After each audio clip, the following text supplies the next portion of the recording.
Now we turn our attention to the upcoming elections as the race for governor in Tennessee is moving forward. One of the candidates making final stops on a 4-day tour through our area. There are several big races on the upcoming November ballot. Tennesseans will have to choose their next governor. Here in Northeast Tennessee, they'll also need to vote in the District 1 congressional race. We also have a couple of contested state Senate races in our area, including 2 state Senate seats. The District 3 seat for Carter, Johnson, and Washington counties, and the Senate District 9 seat. That covers Greene and Unicoi counties. And there is that race for governor. The incumbent Republican Governor Bill Lee faces Democratic challenger Dr. Jason Martin from Middle Tennessee. Yeah, today Martin traveled across East Tennessee meeting with voters. John Janko caught up with him in Johnson City and in Unicoi. And John's with us now. What did Martin tell you about his platform? Yeah, Josh, Sarah, today we had a chance to ask a wide range of questions of Dr. Jason Martin. With Election Day a little more than a month away, the Middle Tennessee Democrat is hoping to rally support deep in Republican-dominated Northeast Tennessee. He told me he believes people from both parties are ready for a change.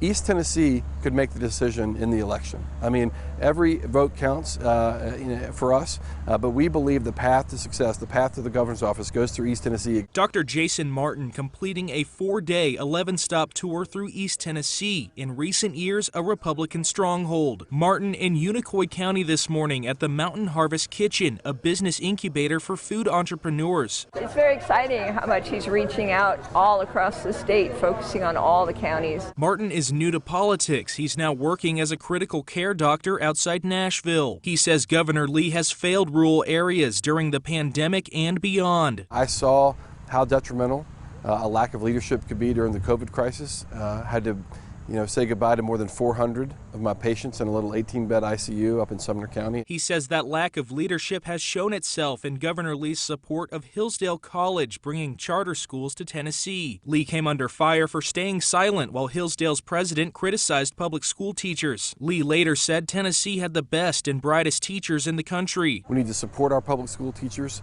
We need to fully fund our public schools, and we need to keep our schools public. We shouldn't be taking money away from our public schools, giving it to charter schools that line the pockets of some company. At a visit to the local 538 union in Johnson City, Martin was critical of Governor Lee's support of Amendment 1, also on the November ballot. Voting yes would put right to work in the state constitution. Our economy will continue to lead the country. In an ad for the Yes on 1 campaign, Lee said right to work has given workers choice and helped create more jobs. But Martin says the governor has it wrong. Amendment 1 wants to make right to work, or as we call it, right to work for less, right to be fired at will, not just the law of the land, but they want to enshrine it in the Constitution. Union leaders say Martin has their support. He was looking out for the working men and women all across the state, not only union, but non-union as well. Martin also in support of expanding TennCare, Tennessee's version of Medicaid, to enroll more low-income citizens, something Governor Lee has not specifically endorsed. It's about compassion and common sense.